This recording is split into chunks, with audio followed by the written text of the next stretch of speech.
Alright, so in this video I'm going to be fixing the winch on my Yamaha Wolverine here. It's got a Badland 2500 ATV winch, but I mean this thing has been great, but just recently I had it in storage for a while and took it out and the winch doesn't work anymore. So I dove into that and came to the conclusion that something here doesn't work. So the actual winch itself works, but something with the remote and the connection, whatever it is, does not work. From what I understand, this looks like a relay of sorts, and this is probably for the remote control.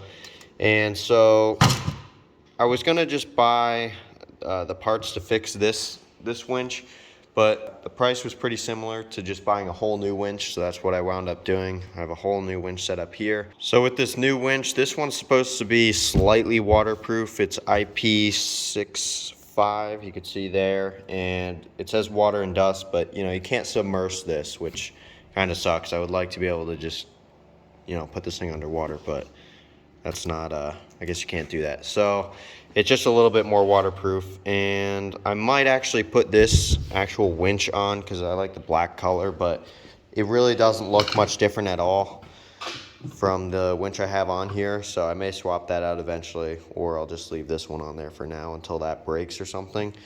The other thing I noticed was with this new winch, the wires that come off of it are a much thinner gauge, and I really don't like that.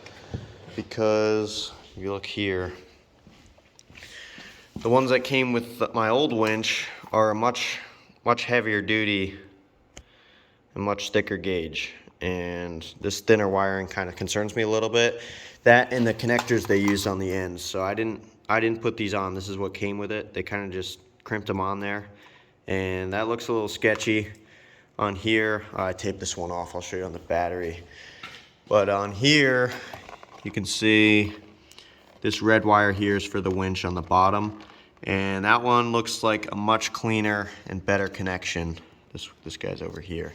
So I would like to use the old wiring with it as well, just because I feel safer using the thicker gauge wire, and I would rather not use these because I feel like these are going to come off at some point. They don't look very secure. So essentially I'm just going to go under here and I already have the old box taken out, take all the tape off the wires, and then pull this guy out, the what I think is the relay, attach the wires that I have already on the quad, and we should be good to go.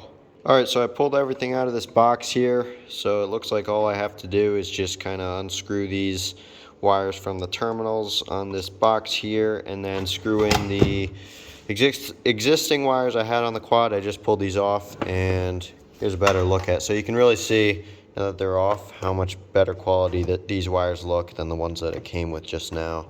So you can see how much of a difference it is. And then the connectors on the ends. So the one on the right there just looks like really bad quality, and that just doesn't look good. This looks much cleaner. So I'm going to be using these wires, so all I have to do, looks like, just pretty much swap them out and make sure I put the right length wires on each terminal. Alright, so I got all those new wires put on.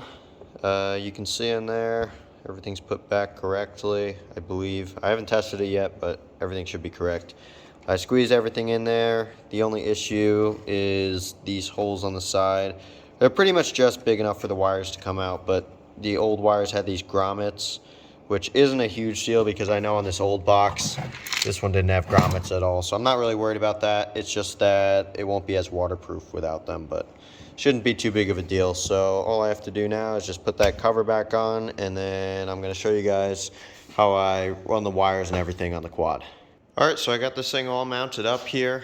You can see underneath here, mounted the box just like that. So this way, it's mounted nice and solid on there, and I have easy access to the plug there if I want to use the manual remote. Just plug it in nice and easily like that. The wires coming out on the other side, going right to the winch here. They're not bolted on there, or the nuts aren't on there yet, but I have the wires coming out going right to there, and then on the other side I have the wires run through over to here, then they run back underneath the frame there, and you can see there's already a spot where there was wiring coming in here, and it's important. I wanted to use that original piece of metal there because this tells me that the wires are in a spot where they're not going to be too hot, they're not going to get grabbed or anything, they should be nice and safe there.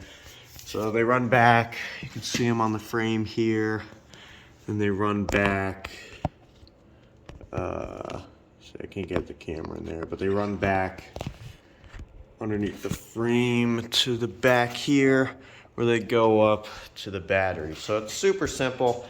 It's a good idea to make sure the wires are out of the way and everything, that way they don't get caught, they don't short out, nothing starts a fire or anything like that. So everything's pretty much all set up here. The last thing I'm going to do, I am going to try and just put the other winch on. I feel like it'll look better. I like the black better. And I feel like this one just looks a little bit less cheap on there. It'll match everything else then too. So I'm going to go ahead and throw that one on there, and then it should be good. So I'll get some videos of me testing it.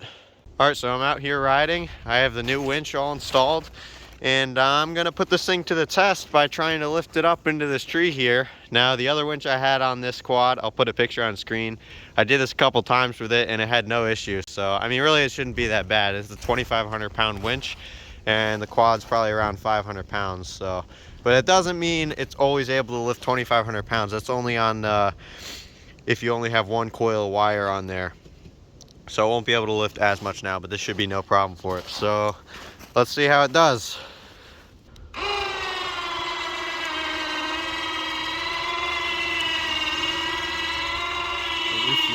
I gotta turn the fuel off.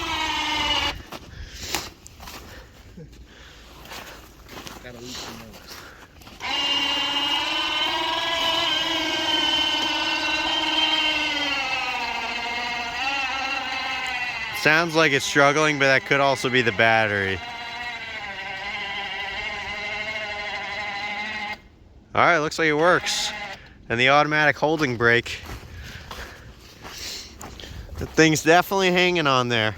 I wouldn't trust that to go on it, or actually trust it to go underneath, obviously, but it's definitely hanging there. So I'd say that's a success.